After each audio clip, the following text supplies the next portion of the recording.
Your Invisible Power by Genevieve Behrend, 1921. Forward. These pages have been written with purpose and hope that their suggestions may furnish you a key to open up the way to the attainment of your desires, and to explain that fear should be entirely banished from your effort to obtain possession of the things you desire. This presupposes, of course, that your desire for possession is based upon your aspiration for greater liberty.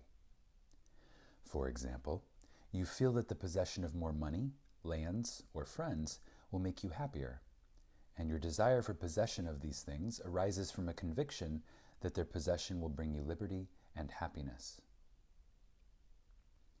In your effort to possess, you will discover that the thing you most and ultimately need is to be, always, not spasmodically, your best self. That self which understands that the mistakes of those you love are simply misunderstandings. Your feeling that greater possessions, no matter what kind they may be, will, of themselves, bring you contentment or happiness is a misunderstanding. No person, place, or thing can give you happiness. They may give you cause for happiness and a feeling of contentment, but the joy of living comes from within. Therefore, it is here recommended, rather than otherwise, that you should make the effort to obtain the things which you feel will bring you joy, provided, as previously stated, that your desires are in accord with the joy of living. It is also desired, in this volume, to suggest the possibilities in store for all who make persistent effort to understand the law of visualization and make practical application of this knowledge on whatever plane he or she may be. The word effort, as here employed, is not intended to convey the idea of strain. All study and meditation should be without strain or tension. It has been my endeavor to show that by starting at the beginning of the creative action or the mental picture, certain corresponding results are sure to follow. While the laws of the universe cannot be altered, they can be made to work under specific conditions, thereby producing results for individual advancement which cannot be obtained under the spontaneous working of the law provided by nature. However far the suggestions I have given you of the possibilities in store for you through visualizing may carry you beyond your past experience, they nowhere break the continuity of the law of cause and effect.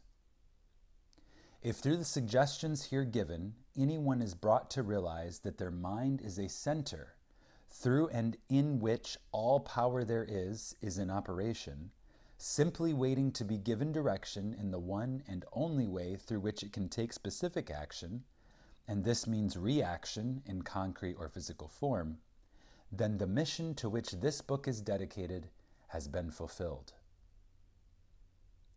Try to remember that the picture you think, feel, and see is reflected into the universal mind, and by the natural law of reciprocal action must return to you in either spiritual or physical form. Knowledge of this law of reciprocal action between the individual and universal mind opens you to free access to all you may wish to possess or to be. It must be steadfastly borne in mind that all this can only be true for the individuals who recognizes that they derive their power to make an abiding mental picture from the all-originating universal spirit of life, or God, and can be used constructively only so long as it is employed and retained in harmony with the nature of the spirit which originated it. To ensure this, there must be no inversion of the thought of the individual regarding their relationship to this original universal spirit, which is that of a son or daughter, through which the parent mind acts and reacts. Thus conditioned, whatever you feel and think yourself to be, the creative spirit of life is bound to faithfully reproduce in corresponding reaction. This is the great reason for picturing yourself and your affairs as you wish them to be as existing facts, though invisible to the physical eye, and live in your picture. An honest endeavor to do this, always recognizing that your own mind is a projection of the originating spirit, will prove to you that the best there is yours in all your ways. Genevieve Behrend, September 1921. Chapter 1. Order of Visualization. The exercise of the visualizing faculty keeps your mind in order and attracts to you the things you need to make life more enjoyable in an orderly way. If you train yourself in practice of deliberately picturing your desire and carefully examining it, you will soon find your thoughts and desires come and proceed in more orderly procession than ever before. Having reached a state of ordered mentality, you are no longer in a constant state of mental hurry. Hurry is fear, and consequently destructive. In other words, when your understanding grasps the power to visualize your heart's desire and hold it with your will, it attracts to you all things requisite to the fulfillment of that picture by the harmonious vibrations of the law of attraction.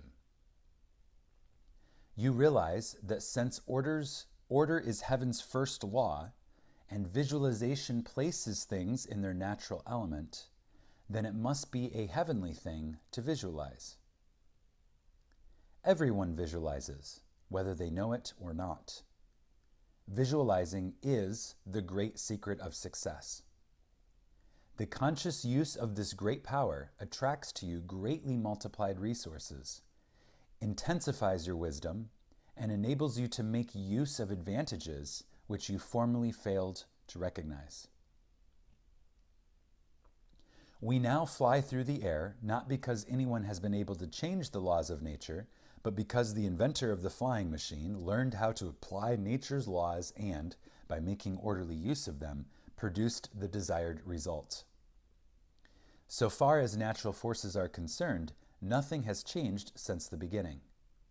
There were no airplanes in the year 1, because those of that generation could not conceive the idea as a practical working possibility. It has not yet been done, was the argument, and it cannot be done.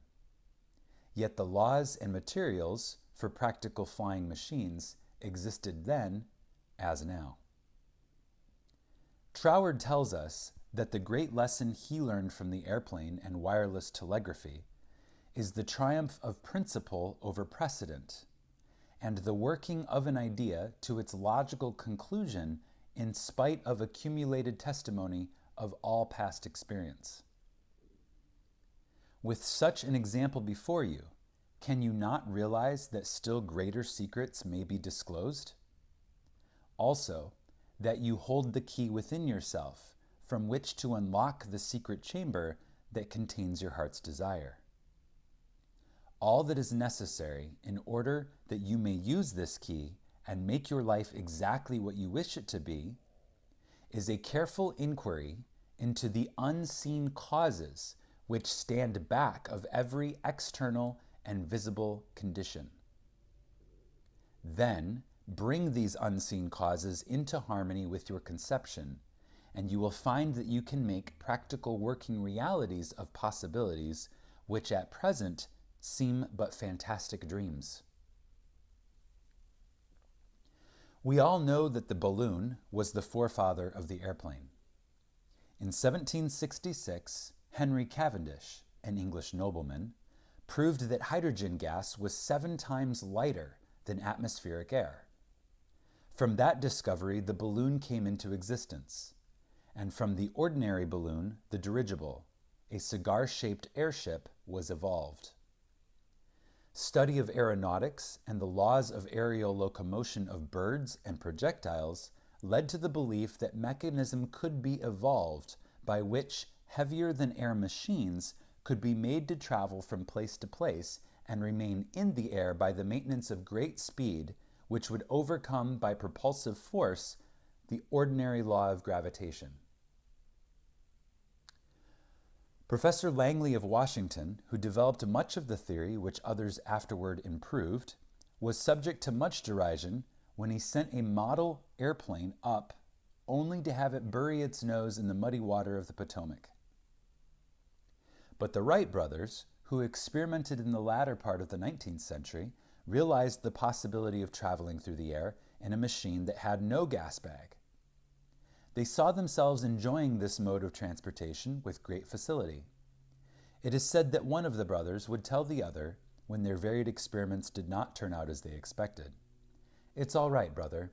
I can see myself riding in that machine, and it travels easily and steadily." Those Wright brothers knew what they wanted and kept their pictures constantly before them. In visualizing or making a mental picture, you are not endeavoring to change the laws of nature. You are fulfilling them. Your object in visualizing is to bring things into regular order, both mentally and physically. When you realize that this method of employing the creative power brings your desires, one after another, into practical, material accomplishment, your confidence in the mysterious but unfailing law of attraction, which has its central power station in the very heart of your word and picture, becomes supreme. Nothing can shake it. You never feel that it is necessary to take anything from anybody else. You have learned that asking and seeking have receiving and finding as their correlatives.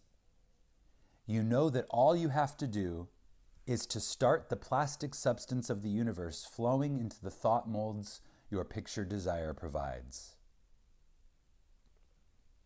Chapter 2. How to attract to yourself the things you desire. The power within you which enables you to form a thought picture is the starting point of all there is. In its original state, it is the undifferentiated, formless substance of life. Your thought picture forms the mold, so to speak, into which this formless substance takes shape.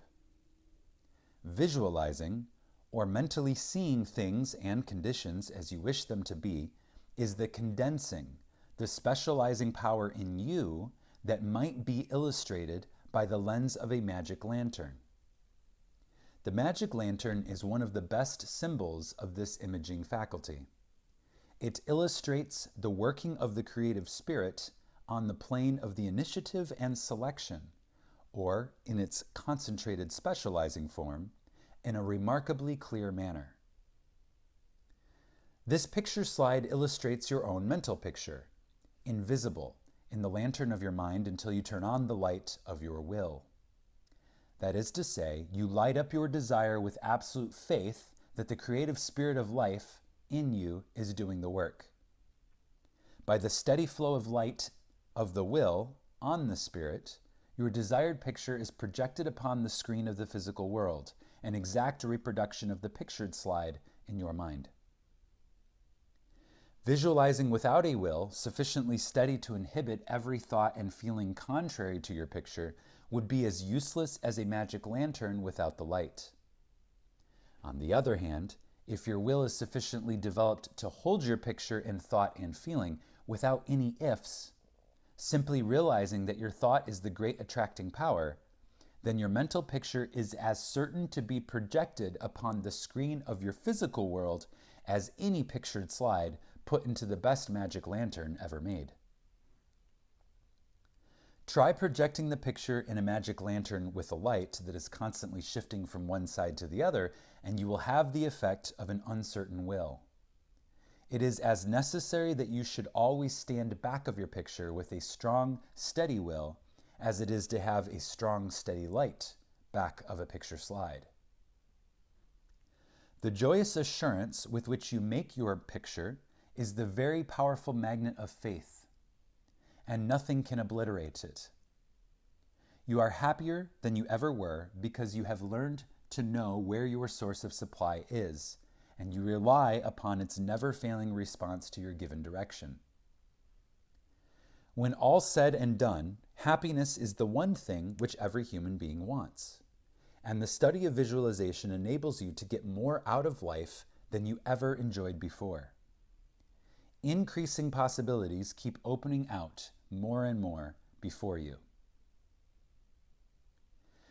A businessman once told me that since practicing visualization and forming the habit of devoting a few minutes each day to thinking about his work as he desired it to be in a large, broad way, his business had more than doubled in 6 months. His method was to go into a room every morning before breakfast and take a mental inventory of his business as he had left it the evening before, and then enlarge upon it. He said he expanded and expanded in this way until his affairs were in remarkably successful condition. He would see himself in his office doing everything that he wanted done. His occupation required him to meet many strangers every day. In his mental picture, he saw himself meeting these people, understanding their needs, and supplying them in just the way they wished. This habit, he said, had strengthened and steadied his will in an almost inconceivable manner. Furthermore, by thus mentally seeing things as he wished them to be, he had acquired the confident feeling that a certain creative power was exercising itself for him and through him for the purpose of improving his little world. When you first begin to visualize seriously, you may feel, as many others do, that someone else may be forming the same picture you are, and that naturally would not suit your purpose. Do not give yourself any unnecessary concern about this. Simply try to realize that your picture is an orderly exercise of the universal creative power, specifically applied. Then you may be sure that no one can work in opposition to you. The universal law of harmony prevents this. Endeavor to bear in mind that your mental picture is universal mind exercising its inherent powers of initiative and selection specifically. God, or universal mind, made man for the special purpose of differentiating himself through him. Everything that is came into existence in this same way, by this same self-same law of self-differentiation, and for the same purpose. First the idea, the mental picture, or the prototype of the thing, which is the thing itself in its incipiency or plastic form. The great architect of the universe contemplated himself as manifesting through his polar opposite, matter, and the idea expanded and projected itself until we have a world, many worlds.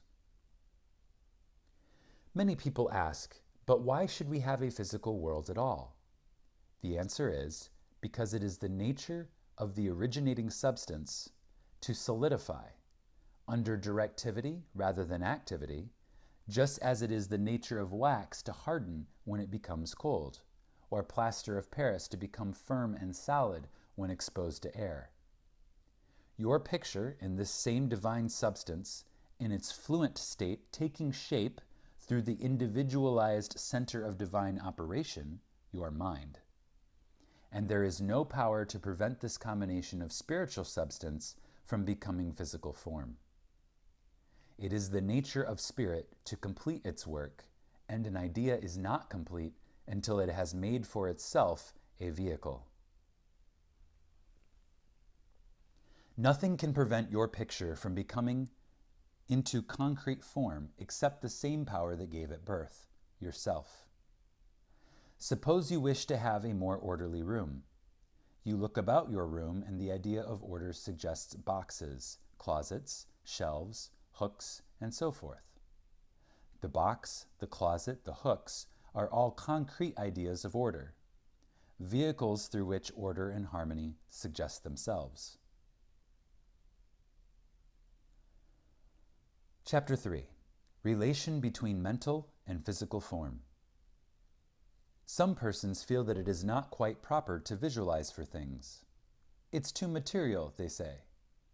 But material form is necessary for the self-recognition of spirit from the individual standpoint. And this is the means through which the creative process is carried forward. Therefore, far from matter being an illusion and something that ought not to be, as some metaphysical teachers have taught, matter is the necessary channel for the self-differentiation of spirit. However, it is not my desire to lead you into lengthy and tiresome scientific reasoning in order to remove the mystery of visualization and to put it upon a logical foundation. Naturally, each individual will do this in his own way. My only wish is to point out to you the smoothest way I know, which is the road on which Troward guides me. I feel sure you will conclude, as I have, that the only mystery in connection with visualizing is the mystery of life taking form, governed by unchangeable and easily understood laws. We all possess more power and greater possibilities than we realize, and visualizing is one of the greatest of these powers. It brings other possibilities to our observation. When we pause to think for a moment, we realize that for a cosmos to exist at all, it must be the outcome of a cosmic mind, which binds all individual minds to a certain generic unities of action, thereby producing all things as realities and nothing as illusions. If you will take this thought of Troward's and meditate upon it without prejudice, you will surely realize that concrete material form is an absolute necessity of the creative process. Also, that matter is not an illusion, but a necessary channel through which life differentiates itself. If you consider matter in its right order as the polar opposite to spirit, you will not find any antagonism between them. On the contrary, together they constitute one harmonious whole. And when you realize this, you feel, in your practice of visualizing, that you are working from cause to effect, from beginning to finish. In reality, your mental picture is the specialized working of the originating spirit. One could talk for hours on purely scientific lines, showing, as Troward says, that raw material for the formation of the solar systems is universally distributed throughout all space. Yet investigation shows that while the heavens are studded with millions of suns, there are spaces which show no signs of cosmic activity. This being true, there must be something which started cosmic activity in certain places while passing over others in which the raw material was equally available. At first thought, one might attribute the development of cosmic energy to the etheric particles themselves. Upon investigation, however, we find this to be mathematically impossible. In a medium which is equally distributed throughout space, for all its particles are in equilibrium. Therefore, no one particle possesses in itself a greater power of originating motion than the other. Thus we find that the initial movement, though working in and through the particles of primary substance, is not the particles themselves. It is this something we mean when we speak of spirit. The same power that brought universal substance into existence will bring your individual thought or mental picture into physical form. There is no difference of kind in the power. The only difference is a difference of scale. The power and the substance themselves are the same. Only in working out your mental picture, it has transferred its creative energy from the universal to the scale of the particular, and is working in the same unfailing manner from its specific center, your mind.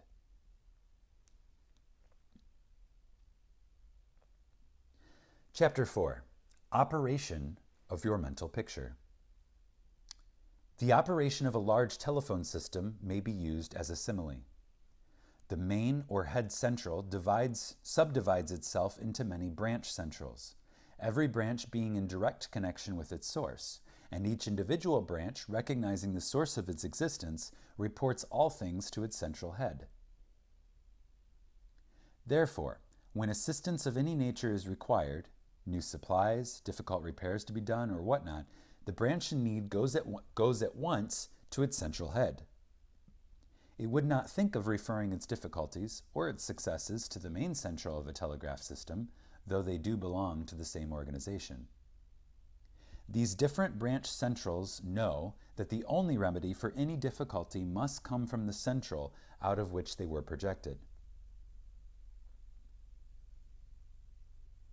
If we, as individual branches of the universal mind, would refer our difficulties in the same confident manner to the source from which we were projected, and use the remedies that it has provided, we would realize what Jesus meant when he said, "Ask and ye shall receive." our every equipment would be met. Surely the Father must supply the child. The trunk of the tree cannot fail to provide for its branches. Everything animate or inanimate is called into existence or outstandingness by a power which itself does not stand out. The power that creates the mental picture, the originating spirit substance of your pictured desire, does not stand out. It projects the substance of itself that is a solidified counterpart of itself, while it remains invisible to the physical eye. Only those will ever appreciate the value of visualizing who are able to realize Paul's meaning when he said, "The worlds were formed by the word of God. Things which are seen are not made of things which do appear." There is nothing unusual or mysterious in the idea of your pictured desire coming into material evidence. It is the working of a universal natural law. The world was projected by the self-contemplation of the universal mind, and this same action is taking place in its individualized branch, which is the mind of man. Everything in the whole world has its beginning in mind, and comes into existence in exactly the same manner from the hat on your head to the boots on your feet. All are projected thoughts, solidified. Your personal advance in evolution depends upon your right use of the power of visualizing, and your use of it depends on whether you recognize that you, yourself, are a particular center through and in which the originating spirit is finding ever new expression for potentialities already existing within itself. This is evolution, this continual unfolding of existing through outwardly invisible things.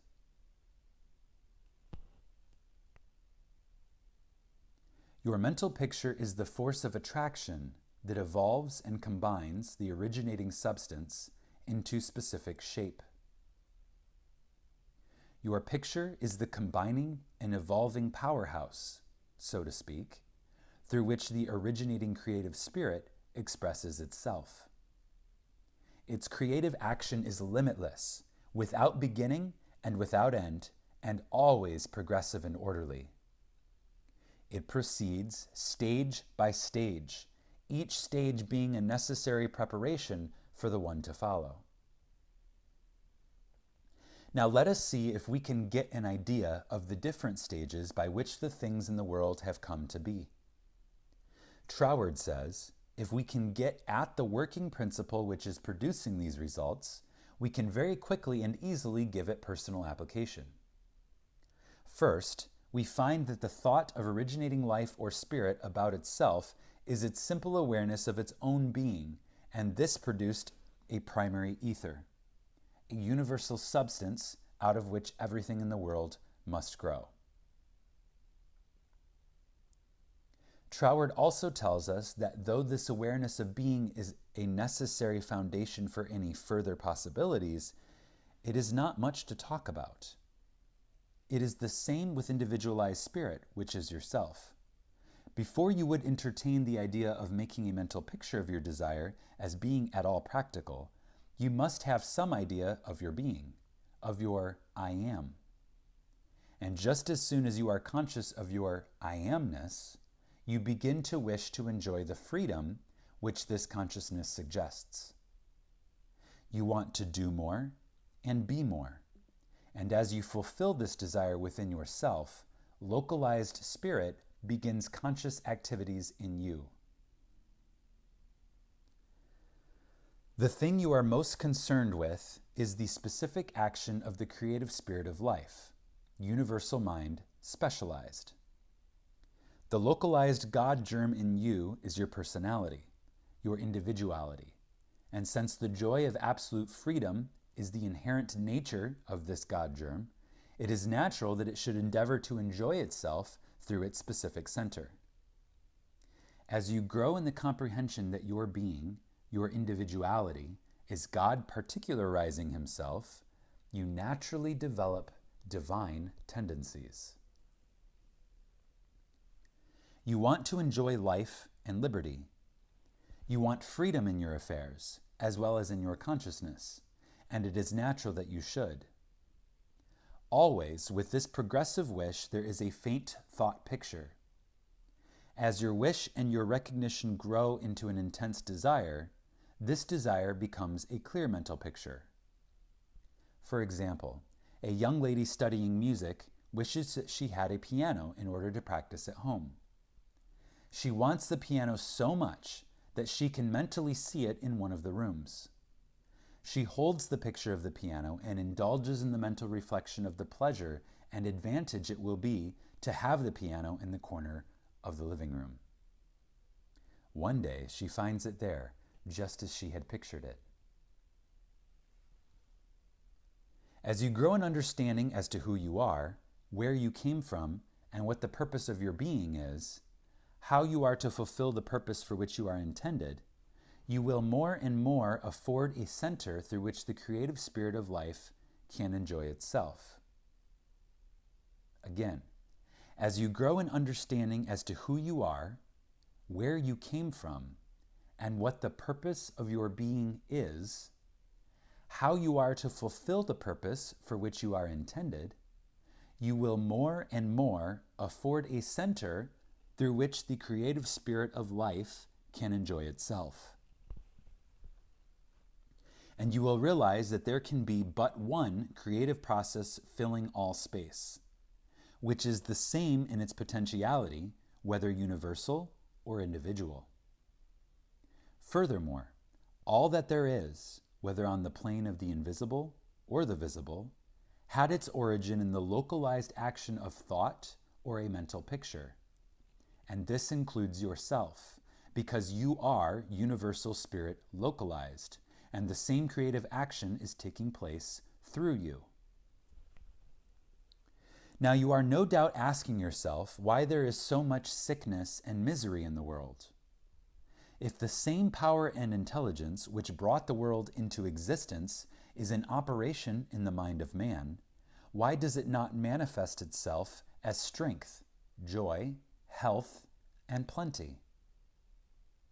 If one can have one's desires fulfilled by simply making a mental picture of that desire, holding on to it with the will, and doing without anxiety on the outward plane whatever seems necessary to bring the desire into fulfillment, then there seems no reason for the existence of sickness and poverty. Surely no one desires either.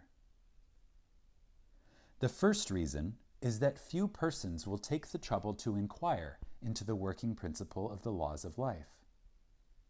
If they did, they would soon convince themselves that there is no necessity for the sickness and poverty that we see about us. They would realize that visualizing is a principle and not a fallacy. There are a few who have found it worthwhile to study this simple, though absolutely unfailing law that will deliver them from bondage.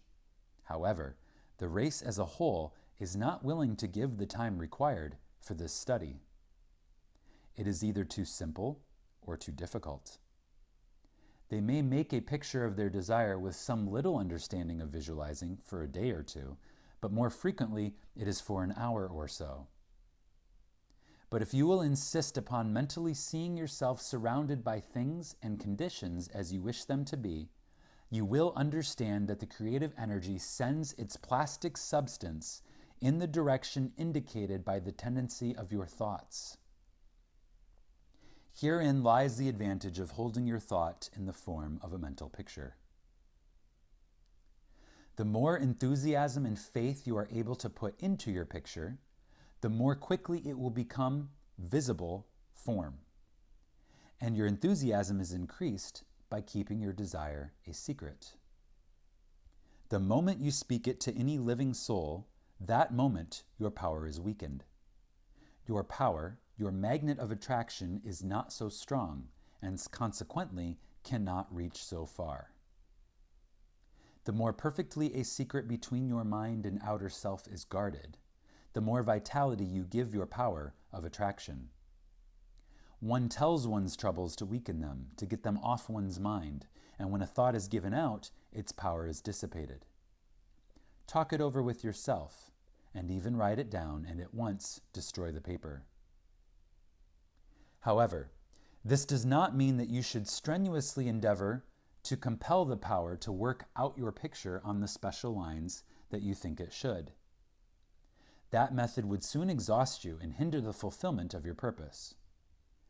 A wealthy relative need not necessarily die or someone lose a fortune on the street to materialize the $10,000 that you are mentally picturing. One of the doormen in the building in which I live heard much of the mental picturing of desires from visitors passing out of my rooms. The average desire was for $500. He considered that $5 was more in his line and began to visualize it, without the slightest idea of where or how he was to get it. My parrot flew out of the window, and I telephoned to the men in the courtyard to get it for me. One caught it, and it bit him on the finger. The doorman, who had gloves on and did not fear a similar hurt, took hold of it and brought it up to me. I gave him 5 $1 bills for the service. This sudden reward surprised him. He enthusiastically told me that he had been visualizing for just $5, merely from hearing what others visualized. He was delighted at the unexpected realization of his mental picture. All you have to do is to make such a mental picture of your heart's desire, hold it cheerfully in place with your will, always conscious that the same infinite power which brought the universe into existence brought you into form for the purpose of enjoying itself in and through you. And since it is all life, love, light, power, peace, beauty, and joy, and is the only creative power there is, the form it takes in and through you depends upon the direction given it by your thought indicator. In you, it is undifferentiated, waiting to take any direction given it as it passes through the instrument that it is made for the purpose of self-distribution. It is this power which enables you to transfer your thoughts from one form to another. The power to change your mind is the individualized universal power taking the initiative, giving direction to the fluent substance contained in every thought. It is the simplest thing in the world to give this highly sensitive plastic substance any form you will through visualizing. Anyone can do it with a small expenditure of effort. Once you really believe that your mind is a center through which the plastic substance of all there is in your world takes involuntary form, the only reason why your picture does not always materialize is because you have introduced something antagonistic to the fundamental principle.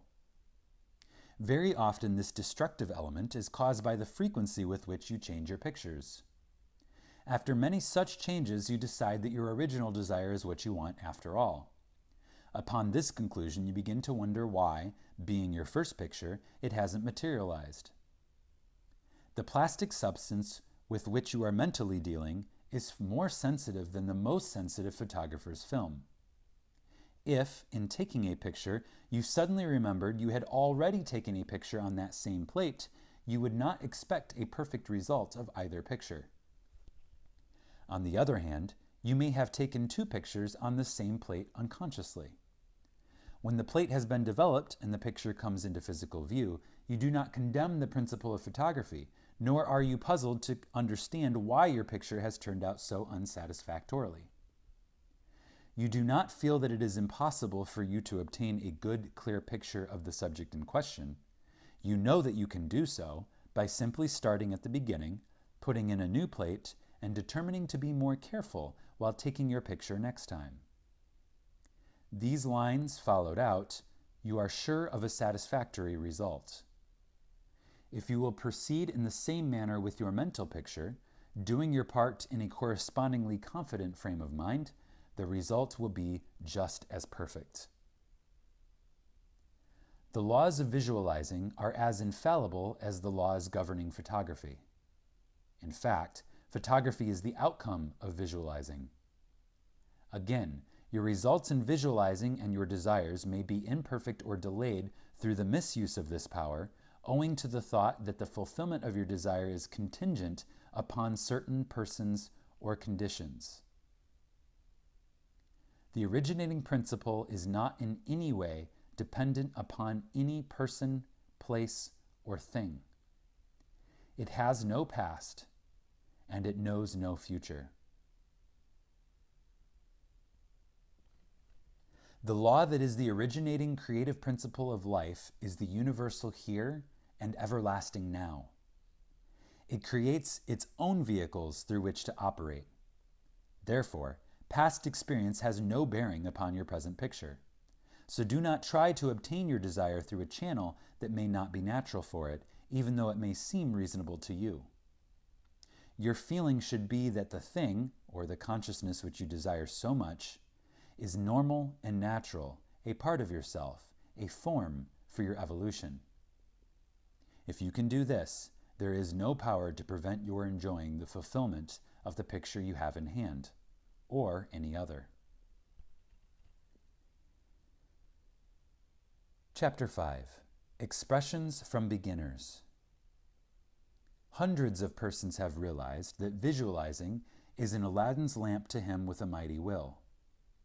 General Foch says that his feelings were so outraged during the Franco-Prussian War in 1870 that he visualized himself leading a French army against the Germans to victory. He said he made his picture, smoked his pipe, and waited. This is one result of visualizing we are all familiar with. A famous actress wrote a long article in one of the leading Sunday papers last winter, describing how she rid herself of excessive body fat and weight by seeing her figure constantly as she wished to be. A very interesting letter came to me from a doctor's wife while I was lecturing in New York. She began with the hope that I would never discontinue my lectures on visualization, making humanity realize the wonderful fact that they possess the method of liberation within themselves. Relating her own experience, she said that she had been born on the east side of New York in the poorest quarter. From the earliest girlhood, she had cherished a dream of marrying a physician someday. This dream gradually formed a stationary mental picture. The first position she obtained was in the capacity of a nursemaid in a physician's family. Leaving this place, she entered the family of another doctor. The wife of her employer died, and in time the doctor married her, the result of her long-pictured yearning. After that, both she and her husband conceived the idea of owning a fruit farm in the South. They formed a mental picture of the idea and put their faith in its eventual fulfillment. The letters she sent me came from their fruit farm in the South. It was while at the farm that the doctor's wife wrote me. Her second mental picture had seen the light of materialization. Many letters of a similar nature come to me every day. The following is a case that was printed in the New York Herald last May. Atlantic City, May 5. She was an old woman, and when she was arraigned before the Judge Clarence Goldenberg in the police court today, she was so weak and tired she could hardly stand. The judge asked the court attendant what she was charged with. "Stealing a bottle of milk, Your Honor," repeated the officer. "She took it from the doorstep of a downtown cottage before daybreak this morning." "Why did you do that?" Judge Goldenberg asked her. "I was hungry," the old woman said. "I didn't have a cent in this world and no way to get anything to eat except to steal it. I didn't think anybody would mind if I took a bottle of milk." "What's your name?" asked the judge. "Weinberg," said the old woman. "Elizabeth Weinberg." Judge Goldenberg asked her a few questions about herself. Then he said, "Well, you're not very wealthy now, but you're no longer poor. I've been searching for you for months. I've got $500 belonging to you from the estate of a relative. I am the executor of the estate." Judge Goldenberg paid the woman's fine out of his own pocket and then escorted her into his office, where he turned her legacy over to her and sent a policeman out to find her a lodging place. I learned later that this little woman had been desiring and mentally picturing $500, while all the time ignorant of how it could possibly come to her. But she kept her vision and strengthened it with her faith. In a recent issue of Good Housekeeping, there was an article by Addington Bruce entitled "Stiffening Your Mental Backbone." It is a very instructive and would benefit anyone to read it. He says, in part, form the habit of devoting a few moments every day to thinking about your work in a large, broad, imaginative way, as a vital necessity to yourself and a useful service to society. Huntington, the great railway magnate, before he started building his road from coast to coast, said that he took hundreds of trips all along the line before there was a rail laid. It is said that he would sit for hours with a map of the United States before him and mentally travel from coast to coast, just as we do now over his fulfilled mental picture. It would be possible to call your attention to hundreds of similar cases. The best method of picturing to yourself that which you may desire is both simple and enjoyable, if you at once understand the principle back of it well enough to believe it. First, and above everything else, be sure of what it is you really want. Then, specialize your desire along these lines.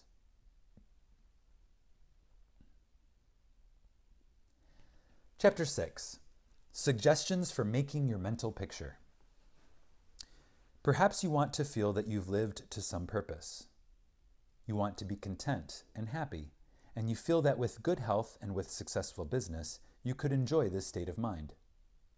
After you have decided once and for all that this is what you want, you proceed to picture yourself healthy and your business just as great a success as you can naturally conceive it into growing into. The best time for making your definite picture is just before breakfast and before retiring at night. As it is necessary to give yourself plenty of time, it may be necessary to rise earlier than is your usual habit. Go into a room where you will not be disturbed. Meditate for a few moments upon the practical working of the law of visualizing and ask yourself, how did the things about me first come into existence? How may I find it helpful to get more quickly in touch with the invisible supply? Someone felt that comfort would be better expressed and experienced by sitting on a chair rather than the floor. The very beginning of the meditation, the chair, was the desire to be at ease. With this came the picture of some sort of chair. The same principles applies to the hat and the clothes that you wear. Go carefully into this thought of the principle back of the thing. Establish it as a personal experience. Make it a fact to your consciousness. If you are thorough in this, you will find yourself in the deep consciousness beneath the surface of your own thought power. Then, open a window, take about 10 deep breaths, and during the time, draw a large imaginary circle of light around you. As you inhale, keeping yourself in the center of this circle of light, see great rays of light coming from the circle and entering your body at all points, centralizing itself at your solar plexus. Hold the breath a few moments at the central light of your body, the solar plexus, then slowly exhale. As you do this mentally, see imaginary rays or sprays of light going up through the body and down and out through the feet. Mentally spray your entire body with this imaginary light. When you have finished the breathing exercise, sit in a comfortable, upright chair and mentally know there is but one life, one substance, and this life substance of the universe is finding pleasure in self-recognition in you. Repeat some affirmation of this kind until you feel the truth and the reality of the words that you are affirming. Then, begin your picture. Whether your desire is for a state of consciousness or a possession, large or small, begin at the beginning. If you want a house, begin by seeing yourself in the kind of house you desire. Go all through it, taking careful note of the rooms, where the windows are situated, and such other details as help you to feel the reality of your concept. You might change some of the furniture and look into some of the mirrors, just to see how healthy, wealthy, and happy you look. Go over your picture again and again until you feel the reality of it. Then write it all down just as you have seen it, with the feeling that the best there is mine, There is no limit to me because my mind is a center of divine operation. And your picture is as certain to come true in your physical world as the sun is to shine.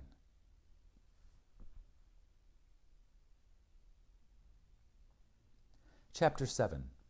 Things to remember. In using your thought power for the production of new conditions, 1.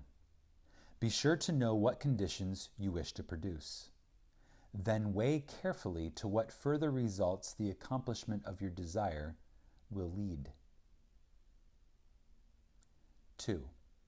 By letting your thought dwell upon a mental picture, you are concentrating the creative spirit to the center, where all its forces are equally balanced. 3. Visualizing brings your objective mind into a state of equilibrium, which enables you to consciously direct the flow of spirit to a definitely recognized purpose and to carefully guide your thought from including a flow in the opposite direction. 4. You must always bear in mind that you are dealing with a wonderful potential energy, which is not yet differentiated into any particular mold, and that by the action of your mind, you can differentiate it into any specific mold that you will. Your picture assists you to keep your mind fixed on the fact that the inflow of this creative energy is taking place. Also, by your mental picture, you are determining the direction you wish the sensitive creative power to take. And by doing this, the externalization of your picture is a certainty. 5. Remember when you are visualizing properly that there is no strenuous effort on your thoughts to hold your thought forms in place. Strenuous effort defeats your purpose and suggests the consciousness of an adverse force to be fought against, and this creates conditions adverse to your picture. 6. By holding your picture in a cheerful frame of mind, you shut out all thoughts that would disperse the spiritual nucleus of your picture. Because the law is creative in its action, your desired picture is certain of accomplishment. 7. The seventh and great thing to remember in visualizing is that you are making a mental picture for the purpose of determining the quality that you are giving to previously undifferentiated substance and energy, rather than to arrange the specific circumstances for its manifestation. That is the work of creative power itself.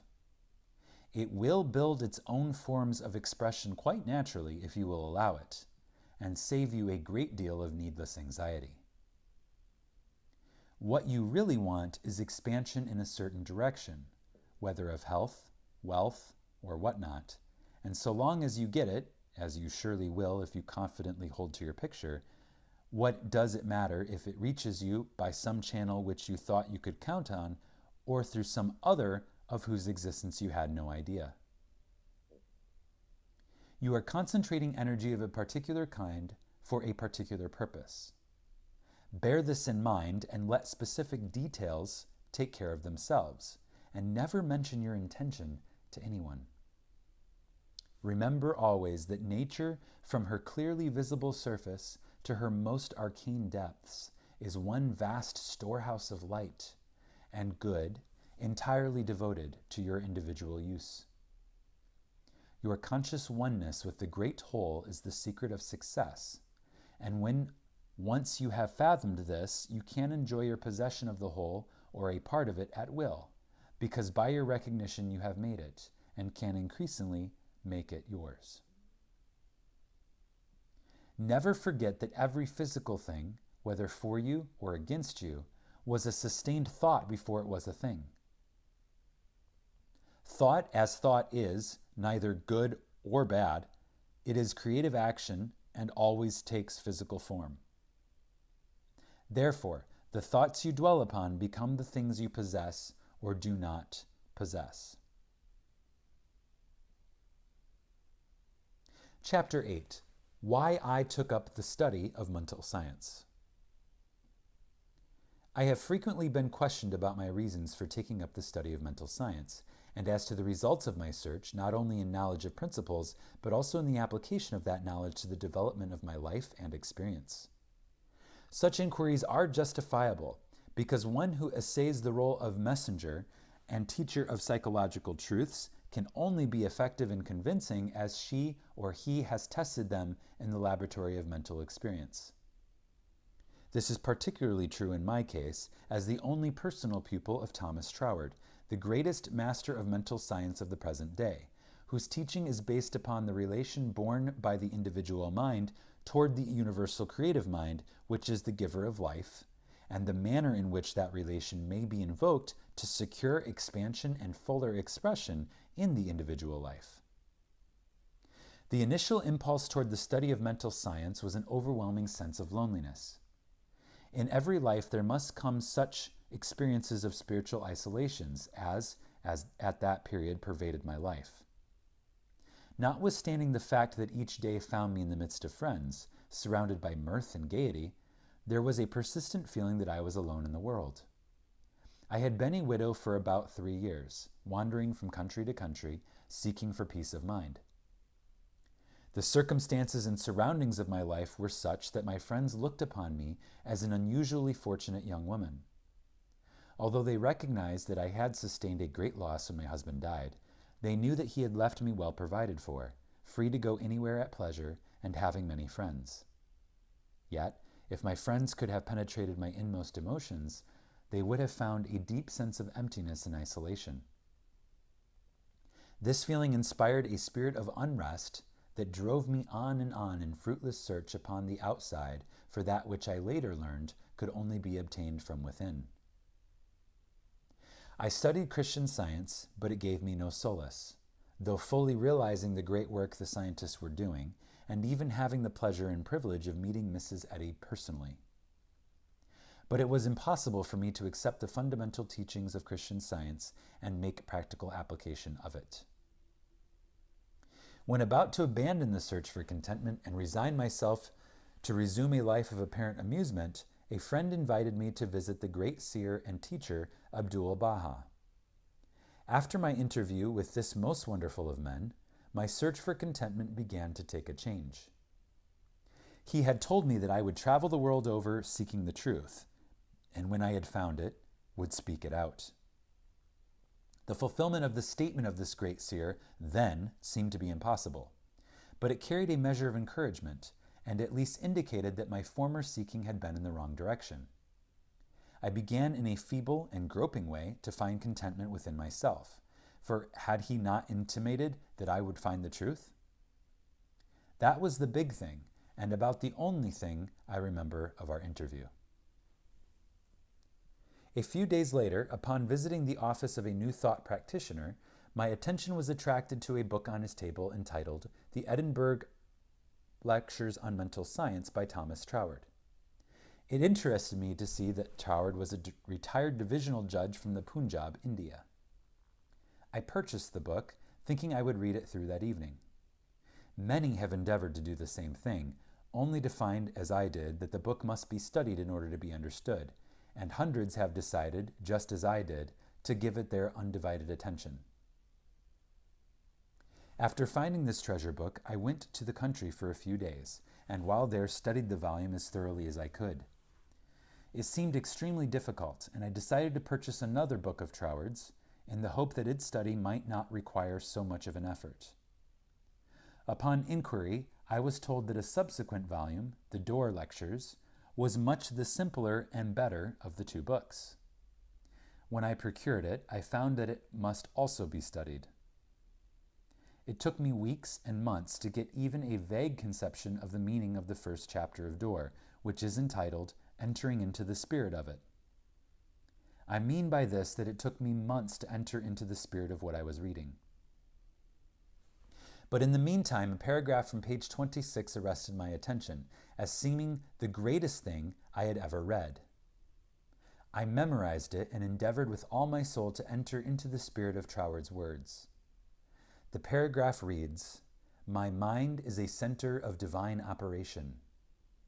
The divine operation is always for the expansion and fuller expression, and this means the production of something beyond what has gone before, something entirely new, not included in the past experience, though proceeding out of it by an orderly sequence of growth. Therefore, since the divine cannot change its inherent nature, it must operate in the same manner with me. Consequently, in my own special world, of which I am the center, it will move forward to produce new conditions, always in advance of any that have gone before. It took an effort on my part to memorize this paragraph, but in the endeavor towards this, the words seemed to carry with them a certain stimulus. Each repetition of the paragraph made it easier for me to enter into the spirit of it. The words expressed exactly what I had been seeking for. My one desire was for peace of mind. I found it comforting to believe that the divine operation in me could expand to fuller expression and produce more and more contentment. In fact, a peace of mind and a degree of contentment greater than I had ever known. The paragraph further inspired me with deep interest to feel that the life spark in me could bring into my life something entirely new. I did not wish to obliterate my past experience, but that was exactly what Troward said it would not do. The divine operation would not exclude my past experience, but proceeding out of them would bring some new thing that would transcend anything that I had ever experienced before. Meditation on these statements brought with it a certain joyous feeling. What a wonderful thing it would be if I could accept and sincerely believe, beyond all doubt, that this one statement of Troward's was true. Surely the divine could not change its inherent nature, and since divine life is operating in me, I must be divinely inhabited. And the divine in me must operate just as it operates upon the universal plane. This meant that my whole world of circumstances, friends, and conditions would ultimately become a world of contentment and enjoyment of which I am the center. This would all happen just as soon as I was able to control my mind and thereby provide concrete center around which the divine energies could play. Surely it was worth trying for. If Troward had found this path, why not I? The idea held me to my task. Later, I determined to study with the man who had realized and given to the world so great a statement. It had lifted me from my state of despondency. The immediate difficulty was the need for increased finances. Chapter 9. How I attracted to myself $20,000. In the laboratory of experience, in which my newly revealed relation to divine operation was to be tested, the first problem was a financial one. My income was a stipulated one, quite enough for my everyday needs, but it did not seem sufficient to enable me to go comfortably to England where Troward lived, and remain for an indefinite period to study with so great a teacher as he must be. So before inquiring whether Troward took pupils, or whether I would be eligible in case he did, I began to use the paragraph I had memorized. Daily, in fact, almost hourly, the words were in my mind. My mind is a center of divine operation, and divine operation means expansion into something better than has gone before. From the Edinburgh lectures, I had read something about the law of attraction, and from the chapter of causes and conditions, I had gleaned a vague idea of visualizing. So, every night, before going to sleep, I made a mental picture of the desired $20,000. $21,000 bills were counted over each night in my bedroom, and then, with the idea of more emphatically impressing my mind with the fact that this $20,000 was for the purpose of going to England and studying with Troward, I wrote out my picture, saw myself buying my steamer ticket, walking up and down the ship's deck from New York to London, and finally saw myself accepted as Troward's pupil. This process was repeated every morning and every evening, always impressing more and more fully upon my mind Troward's memorized statement. My mind is a center of divine operations. I endeavored to keep this statement in the back part of my consciousness all the time, with no thought in mind as how the money might be obtained. Probably the reason why there was no thought of the avenues through which the money might reach me was because I could not possibly imagine where the $20,000 would come from. So I simply held my thought steady and let the power of attraction find its own ways and means. One day, while walking on the street, taking deep breathing exercises, the thought came, my mind is surely a center of divine operation. If God fills all space, then God must be in my mind also. If I want this money to study with Troward, that I may know the truth of life, then both the money and the truth must be mine. Though I am unable to feel or see the physical manifestations of either, still, I declared, it must be mine. While these reflections were going on in my mind, there seemed to come up from within me the thought, I am all the substance there is. Then, from another channel in my brain, the answer seemed to come. Of course, that's it. Everything must have its beginning in mind. The I, the idea, must be the only one and primary substance there is, and this means money as well as everything else. My mind accepted this idea, and immediately all the tension of mind and body was relaxed. There was a feeling of absolute certainty of being in touch with all the power life has to give. All thought of money, teacher, or even my own personality vanished in the great wave of joy which swept over my entire being. I walked on and on with this feeling of joy steadily increasing and expanding until everything about me seemed to glow with resplendent light. Every person I passed was illuminated as I was. All consciousness of personality had disappeared, and in its place there came that great and almost overwhelming sense of joy and contentment.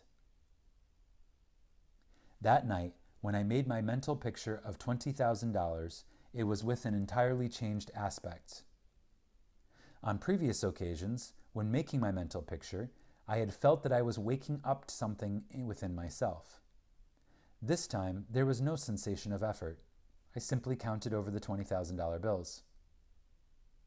Then, in a most unexpected manner, from a source of which I had no consciousness at the time, there seemed to open a possible avenue through which the money might reach me. At first, it took great effort not to be excited. It all seemed so wonderful, so glorious to be in touch with supply. But had not Troward cautioned his readers to keep all excitement out of their minds in the first flush of realization of union with infinite supply, and to treat this fact as a perfectly natural result that had been reached through our demand? This was even more difficult for me than it was to hold the thought that all substance there is, I am. I, idea, am the beginning of all form, invisible or visible.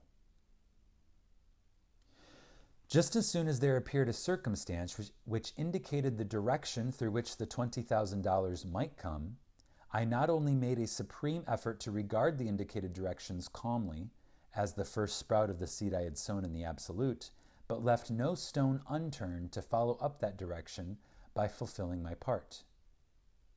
By so doing, one circumstance seemed to naturally lead to another, until, step by step, my desired $20,000 was secured.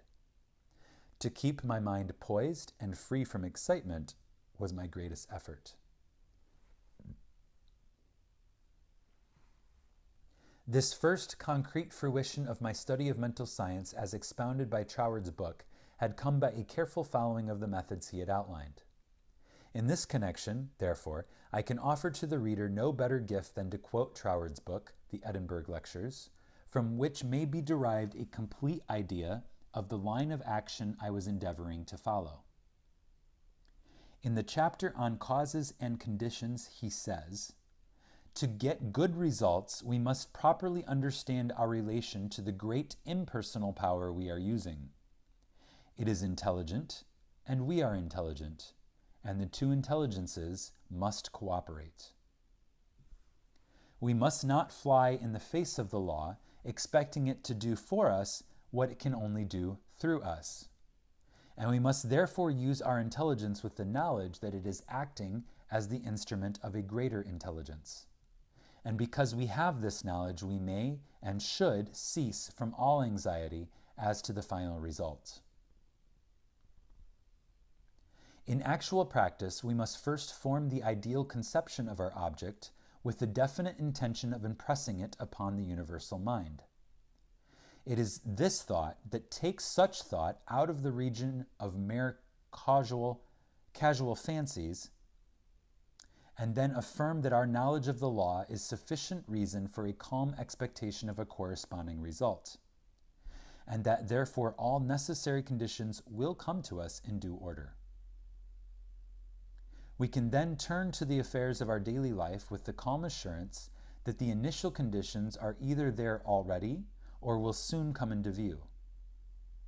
If we do not at once see them, let us rest content with the knowledge that the spiritual prototype is already in existence, and wait till some circumstance pointing in the desired direction begins to show itself. It may be a very small circumstance, but it is the direction and not the magnitude that is to be taken into consideration. As soon as we see it, we should regard it as the first sprouting of the seed sown in the Absolute, and do calmly and without excitement whatever the circumstances seem to require. And then later on we shall see that this doing will in turn lead to a further circumstance in the same direction, until we find ourselves conducted step by step to the accomplishment of our object. In this way, the understanding of the great principle of the law of supply will, by repeated experiences, deliver us more and more completely out of the region of anxious thought and toilsome labor, and bring us into a new world where the useful employment of all our powers, whether mental or physical, will only be an unfolding of our individuality upon the lines of its own nature, and therefore a perpetual source of health and happiness, a sufficient inducement, surely, to the careful study of the laws governing the relation between the individual and the universal mind. To my mind, then as now, this quotation outlines the core and center of the method and manner of approach necessary for coming in touch with infinite supply. At least it, together with the previously quoted statement, "My mind is a center of divine operation," etc., constituted the only apparent means of attracting to myself the $20,000. My constant endeavor to get into the spirit of these statements and to attract to myself this needed sum was about 6 weeks, at the end of which time I had in my bank the required $20,000. This could be made into a long story giving all the details, but the facts, as already narrated, will give you a definite idea of the magnetic condition of my mind while the $20,000 was finding its way to me.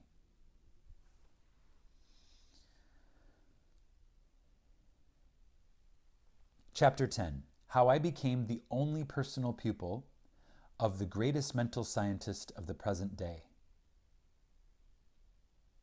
As soon as the idea of studying with Troward came to me, I asked a friend to write to him for me, feeling that perhaps my friend could put my desire in better or more persuasive terms than I could employ. To all the letters written by this friend, I received not one reply. This was so discouraging that I would have completely abandoned the idea of becoming Troward's pupil, except for the experience I had that day on the street when my whole world was illuminated, and I remembered the promise, "All things whatsoever thou wilt, believe thou hast received, and thou shalt receive." With this experience in my mind, my passage to England was arranged, notwithstanding the fact that apparently my letters were ignored. We wrote again, however, and finally received a reply, very courteous, though very positive. Troward did not take pupils. He had no time to devote to a pupil.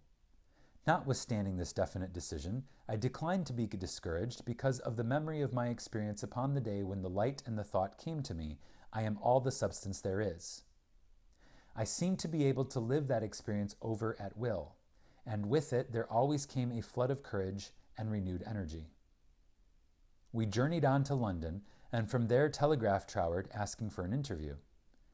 The telegram was promptly answered by Troward, setting a date when he could see us. At this time, Troward was living in Rouen Manor, a little out-of-the-way place in the southern part of England, about 20 miles from a railway station. We could not find it on the map, and with great difficulty Cook's touring agency in London located the place for us. There was very little speculation in my mind as to what Troward would say to me in this interview. There always remained the feeling that the truth was mine, also that it would grow and expand in my consciousness until peace and contentment were outward as well as inward manifestations of my individual life. We arrived at Troward's house in a terrific rainstorm and were cordially received by Troward himself, whom I found, much to my surprise, to be more the type of a Frenchman than an Englishman.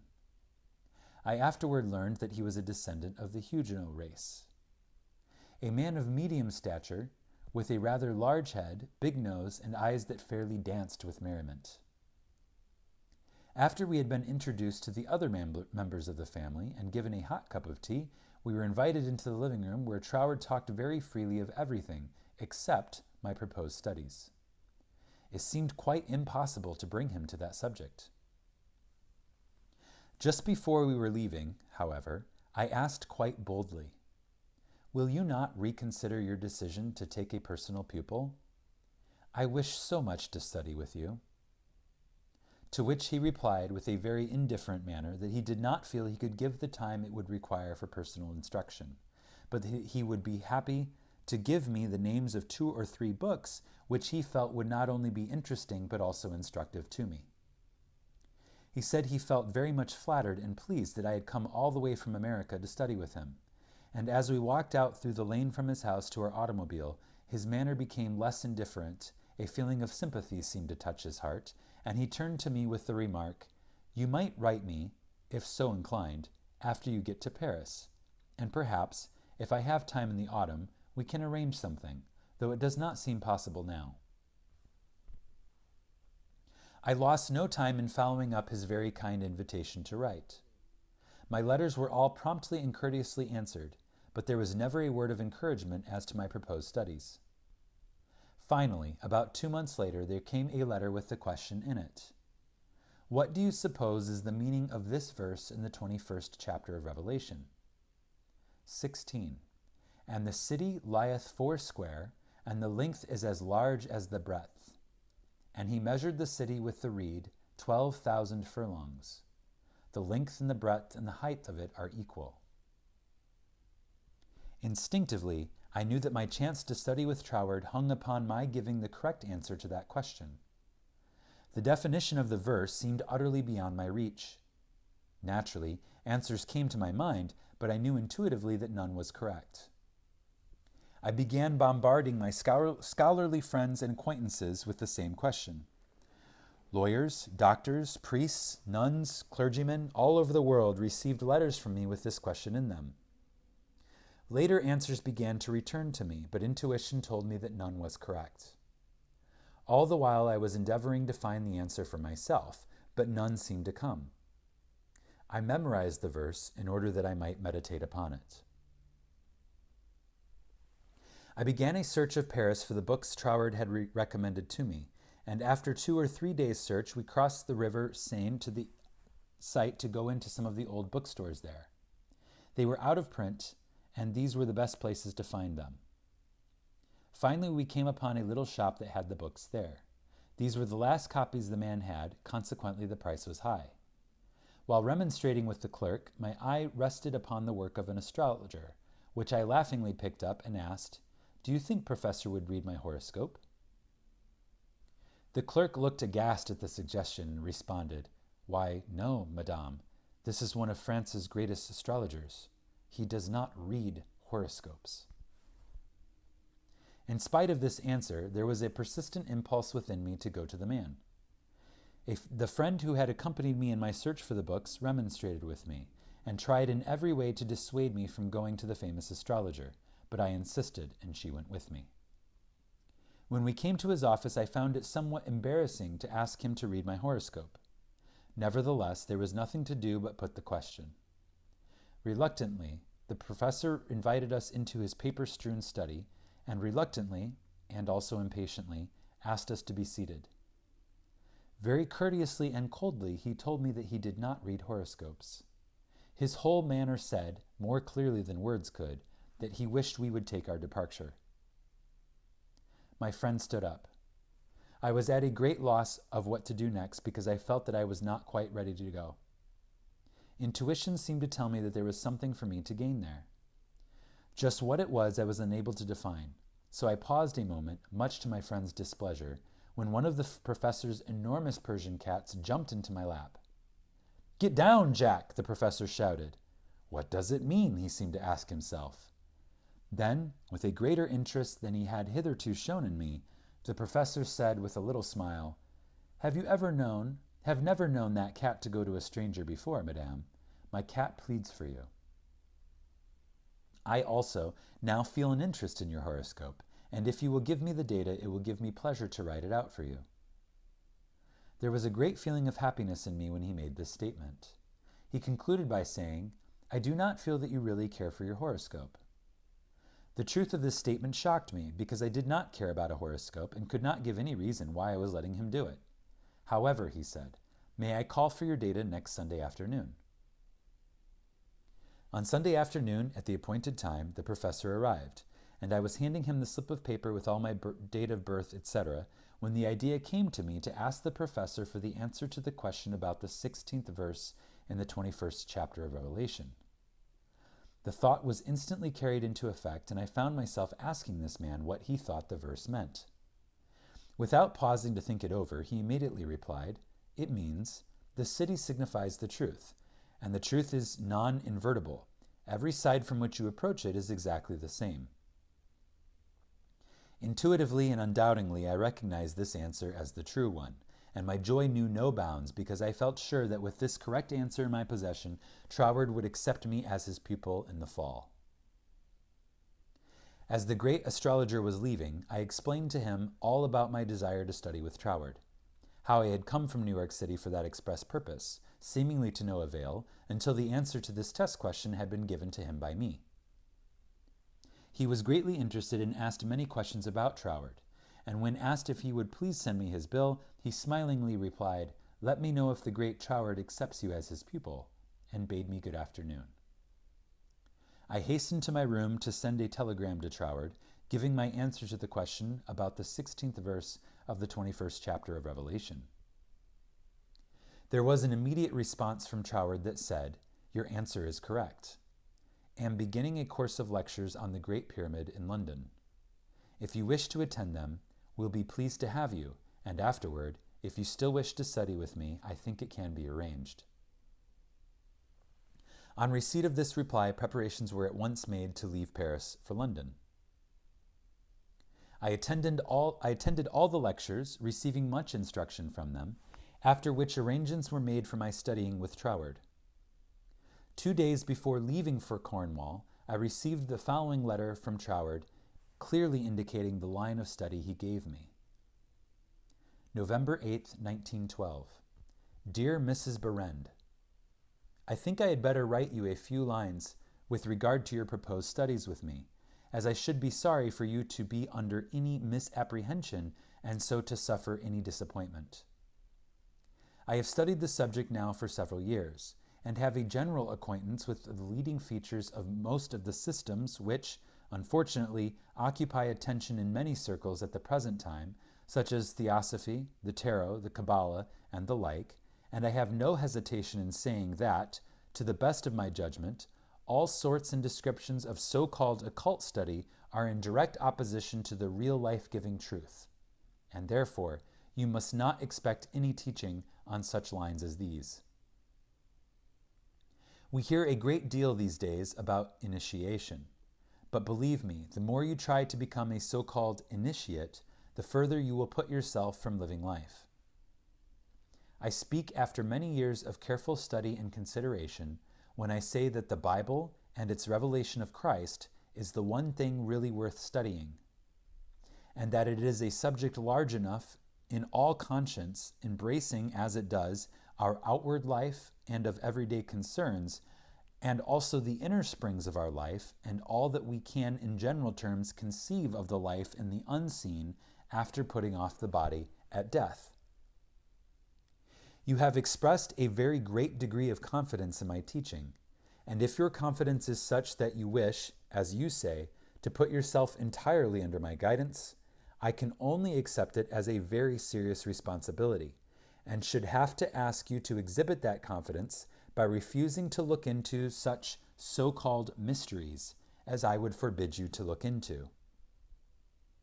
I am speaking from experience, but the result will be that much of my teaching will appear to be very simple, perhaps to some extent dogmatic, and you will say you have heard much of it before. Faith in God, prayer and worship, approach to the Father through Christ, all this is, in a certain sense, familiar to you, and all I can hope to do is perhaps throw a little more light on these subjects, that they may become to you not merely traditional words, but present living facts. I have been thus explicit as I do not want you to have any disappointment. And also I should say that our so-called course of study will be only friendly conversations at such times we can fit them in, either you coming to our house or I to yours, as may be most convenient at the time. Also, I will lend you some books that will be helpful, but they are very few and in no sense occult. Now, if all this falls in with your ideas, we shall, I am sure, be very glad to see you at Ruin Manor, and you will find that the residents there, though few, are very friendly and the neighborhood very pretty. But, on the other hand, if you feel that you want some other source of learning, do not mind saying so. Only you will never find any substitute for Christ. I trust you will not mind my writing you like this, but I do not want you to come all the way down to Cornwall and then be disappointed. With kindest regards, yours sincerely, signed, T. Troward. This copy of Troward's letter, to my mind, is the greatest thing I can give you. Chapter 11. How to bring the power in your word into action.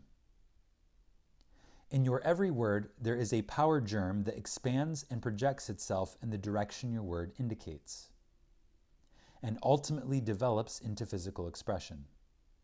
For example, you wish to establish joy in your consciousness, just repeat the word joy secretly, persistently, and emphatically. The joy germ begins to expand and project itself until your whole being is filled with joy. This is not a mere fancy, but is truth.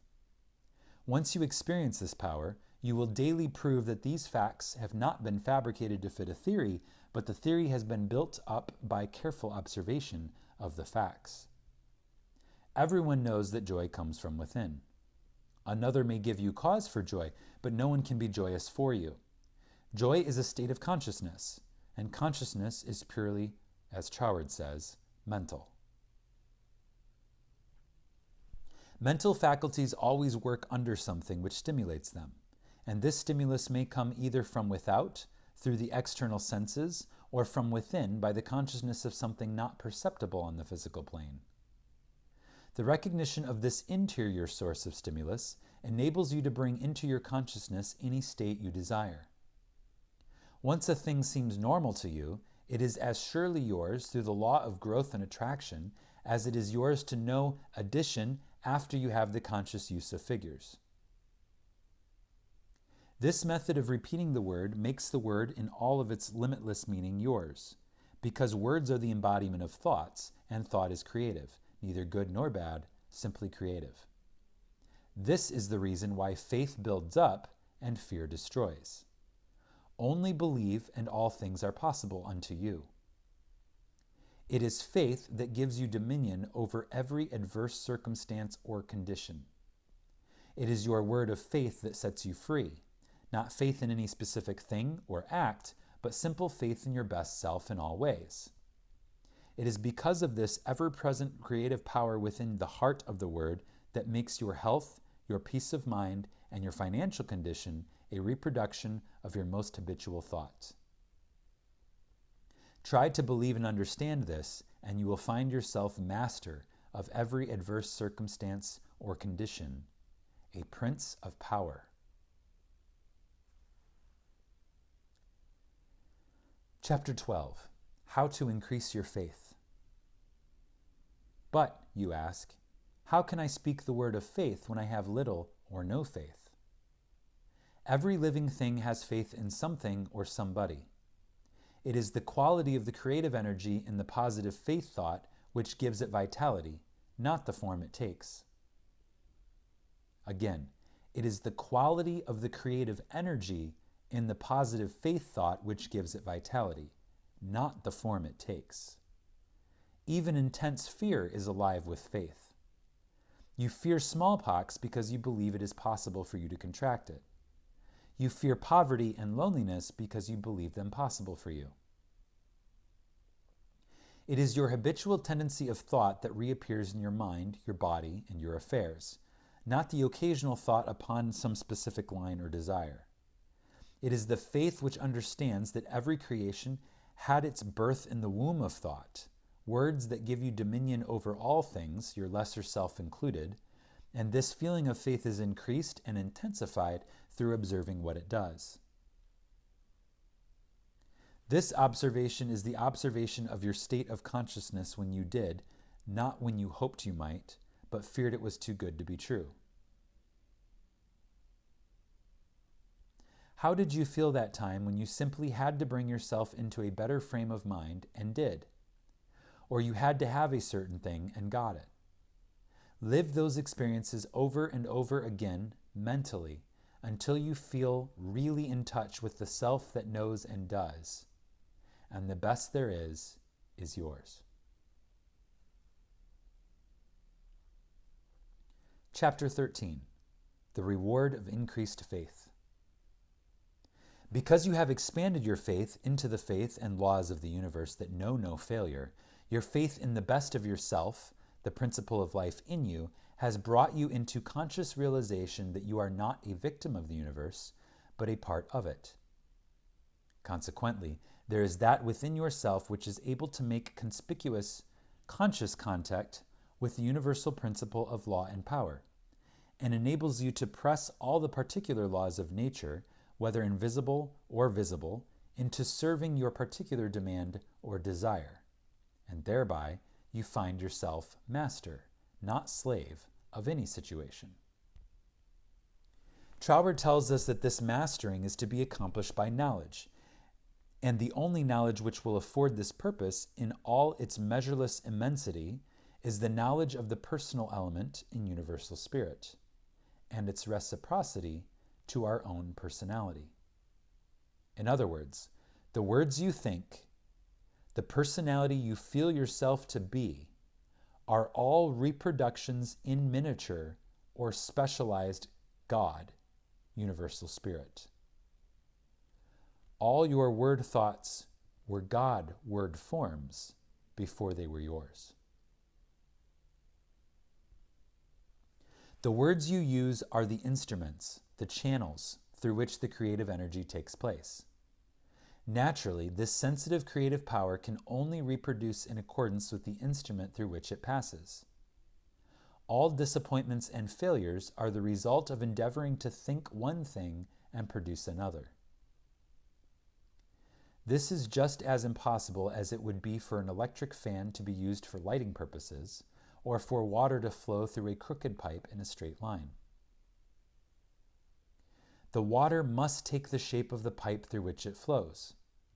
Even more truly, this sensitive, invisible, fluent substance must reproduce outwardly the shape of the thought word through which it passes. This is the law of its nature. Therefore, it logically follows, as a man thinketh, so is he. Hence, when your thought or word form is correspondence with the eternal, constructive, and forward movement of the universal law, then your mind is the mirror in which the infinite power and intelligence of the universe sees itself reproduced, and your individual life becomes one of harmony. Chapter 14. How to make nature respond to you. It should be steadily borne in mind that there is an intelligence and power in all nature and all space that is always creative and infinitely sensitive and responsive. The responsiveness of its nature is twofold. It is creative and amenable to suggestion. Once the human understanding grasps this all-important fact, it realizes the simplicity of the law of life.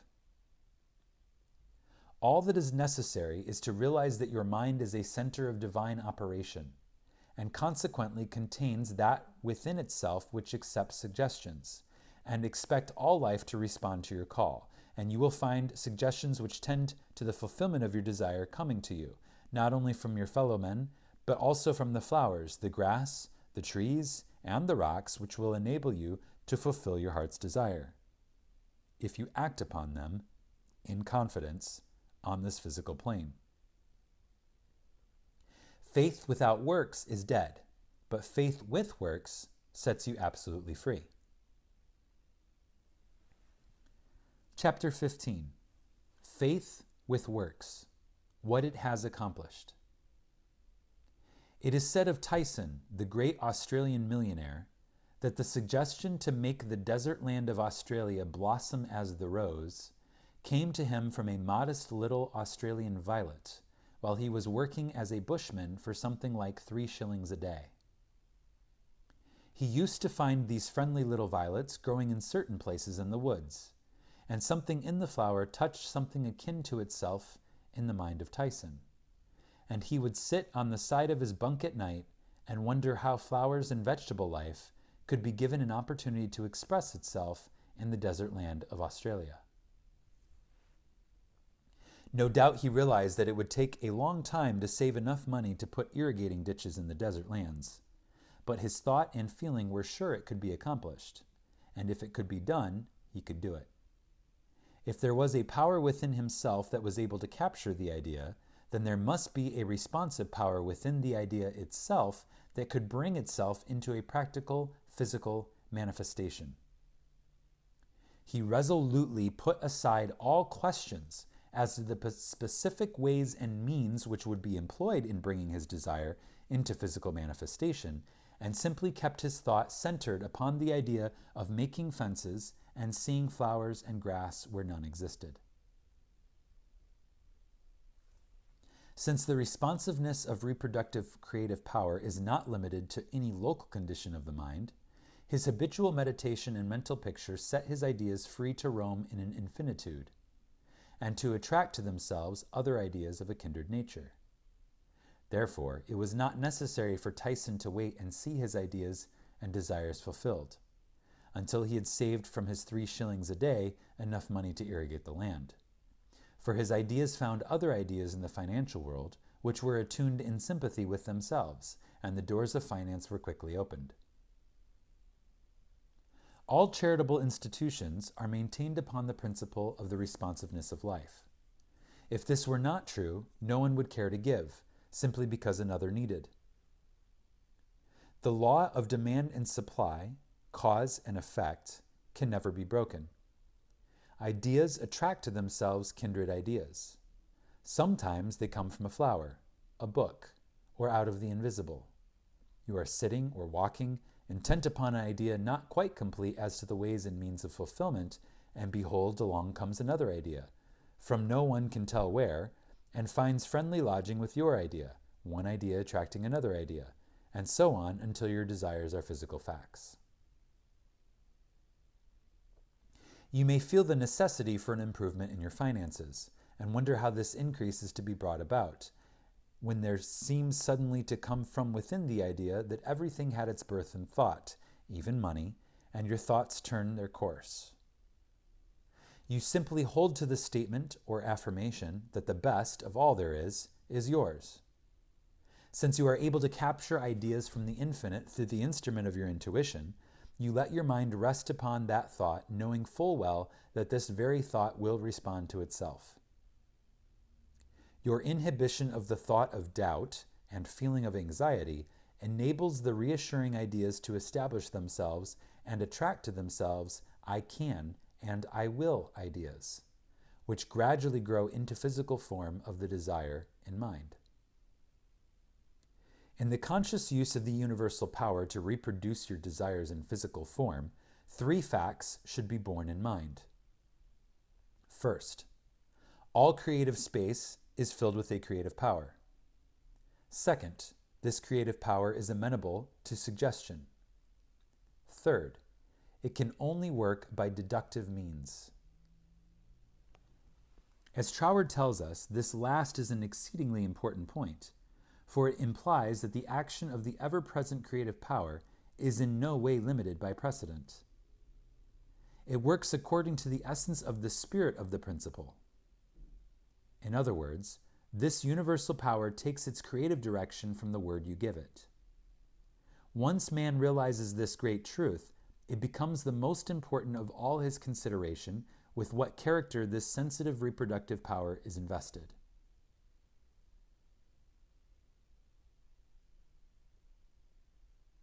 It is the unvarying law of this creative life principle that, as a man thinketh in his heart, so is he. If you realize the truth that the only creative power can be to you only what you feel and think it to be, it is willing and able to meet your demands. Troward says, if you think your thought is powerful, then your thought is powerful.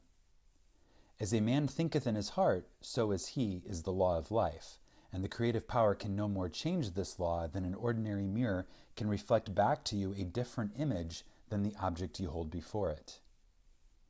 As you think, so are you, does not mean as you tell people you think, or as you wish the world to believe you think. It means your innermost thoughts, that place where no one but you knows. None can know the Father save the Son, and no one can know the Son but the Father. Only the reproductive creative spirit of life knows what you think until your thoughts become physical facts and manifest themselves in your body, your brain, or your affairs. Then everyone with whom you have come into contact may know, because the Father, the intelligent creative energy which heareth in secret, hears your most secret thoughts, rewards you openly, and reproduces your thoughts into physical form. As you think you know, that is what you become, should be kept in the background of your mind constantly. This is watching and praying without ceasing, and when you are not feeling quite up to the par, to physically pray. Chapter 16. Scientific Thinking, Positive Thought. Suggestions as to how to pray or ask, believing you have already received. Suggestions for practical application. Try, through careful, positive, enthusiastic, though not strenuous thought, to realize that the indescribable, invisible substance of life fills all space, that its nature is intelligent, plastic, subjective substance. 5 o'clock in the morning is the best time to go into this sort of meditation. If you will retire early every night for 1 month, before falling asleep, impress firmly upon your subjective mind the affirmation, "My Father is the ruler of all the world, and is expressing his directing power through me." You will find that the substance of life takes form in the molds of your thoughts. Do not accept the above suggestion simply because it is given to you. Think it over carefully until the impression is made upon your own subconscious mind understandingly. Rise every morning, as was suggested before, at 5 o'clock, sit in a quiet room in a straight-backed chair, and think out the affirmation of the previous evening, and you will realize and be able to put into practice your princely power with the realization, to some extent at least, that your mind really is a center through which all of the creative energy and power there is taking form. Scientific prayer, the principle underlying scientific prayer. In prayer for a change in condition, physical, mental, or financial, for yourself or another, bear in mind that the fundamental necessity for the answer to prayer is the understanding of the scientific statement, "Ask, believing you have already received, and you shall receive." This is not as difficult as it appears on the surface, once you realize that everything has its origin in mind, and that which you seek outwardly you already possess. No one can think a thought in the future. Your thought of a thing constitutes its origin.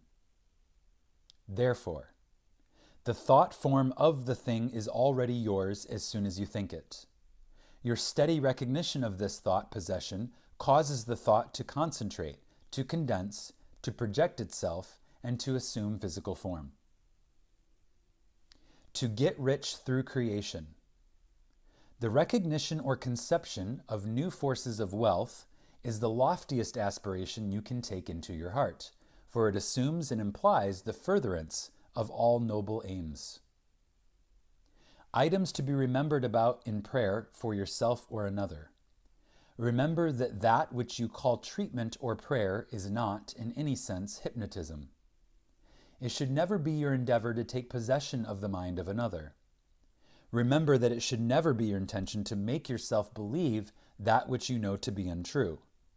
You are simply thinking into God or first cause with the understanding that, if a thing is true at all, there is a way in which it is true throughout the universe. Remember that the power of thought works by absolutely scientific principles. These principles are expressed in the language of the statement, "As a man thinketh in his heart, so is he." This statement contains a world of wisdom, but man's steady recognition and careful application of the statement itself is required to bring it into practical use. Remember that the principles involved in being as we think in our heart are elucidated and revealed by the law, "As you sow, you shall reap." Remember that your freedom to choose just what you will think, just what thought possession you will affirm and claim, constitutes God's gift to you. It shows how. First Cause has endowed every man with the power and ability to bring his personal environment whatever he chooses. Cause and effect in reference to getting. If you plant an acorn, you get an oak. If you sow a grain of corn, you reap a stalk and many kernels of corn. You always get the manifestation of that which you consciously or unconsciously affirm and claim, habitually declare and expect, or in other words, as you sow. Therefore, sow the seeds of I am, I ought, I can, I will realize that because you are, you ought, because you ought, you can, and because you can, you do. The manifestation of this truth, even in a small degree, gives you the undisputable understanding that dominion is your charter right. You are an heir of First Cause. Endowed with all the power he has, God has given you everything. All is yours, and you know that all you have to do is reach out your mental hand and take it. This formula may serve as a pattern to shape your own prayer or affirmation into God for the benefit of another or yourself. If for another, you speak the Christian name of the person you wish to help, then dismiss their personality entirely from your consciousness. Intensify your thought by meditating upon the fact that there is that in you which finds the way, which is the truth and is the life. You are affirming this fact, believing that since you are thinking this, it is already yours. Having lifted up your feeling to the central idea of this meditation, you examine your own consciousness to see if there is aught which is unlike God. If there is any feeling of fear, worry, malice, envy, hatred, or jealousy, turn back in your meditation to cleanse your thought through the affirmation that God's love and purity fill all space, including your heart and soul. Reconcile your thought with the love of God, always remembering that you are made in the image and likeness of love. Keep this cleansing thought in mind until you feel that you have freed your consciousness entirely of all thoughts and feelings other than love and unity with all humanity. Then, if denials do not disturb you, deny all that is unlike your desired manifestation. This accomplished, you will almost overlay your denial with the affirmative thought that you are made in the image and likeness of God and that you already have your desire fulfilled in its first, its original spiritual or thought form. Closing of prayer. Prayer as a method of thought is a deliberate use of the law which gives you the power of dominion over everything which tends in any way to hamper your perfect liberty. You have been given life that you may enjoy it more and more fully. The steady recognition of this truth makes you declare yourself a prince of power. You recognize, accept, and use this power as a child of a king, and hence dominion is your birthright. Then, when you feel the light of this great truth flooding your consciousness, open the floodgates of your soul in heartfelt praise that you have the understanding that the Creator and His creation are one. Also, that the Creator is continually creating through His creation.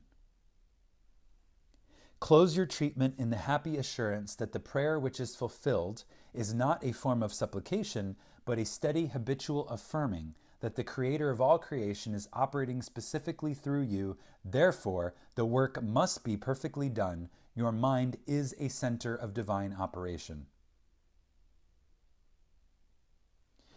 Hints for application and practice. For every 5 minutes given to reading and study of the theories of mental science, spend 15 minutes in the use and application of the knowledge acquired. 1. Spend 1 minute in every 24 hours in conscientiously thinking over the specification that must be observed in order to have your prayers answered. 2. Practice the steady recognition of desirable thought possession for 2 periods of 15 minutes each every day. Not only time yourself each period to see how long you can keep a given conception before your mental vision, but also keep a written record of the vividness with which you experience your mental image.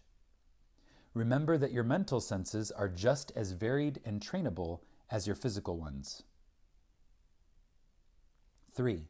Spend 5 minutes every day between noon and 1 o'clock with a mental search for new sources of wealth. Chapter 17. Things to Remember. Remember that the greatest mental scientist the world has ever known, Jesus Christ the man, said all things are possible unto you. Also, the things I do, you can do. Did he tell the truth? Jesus did not claim to be more divine than you are. He declared the whole human race children of God.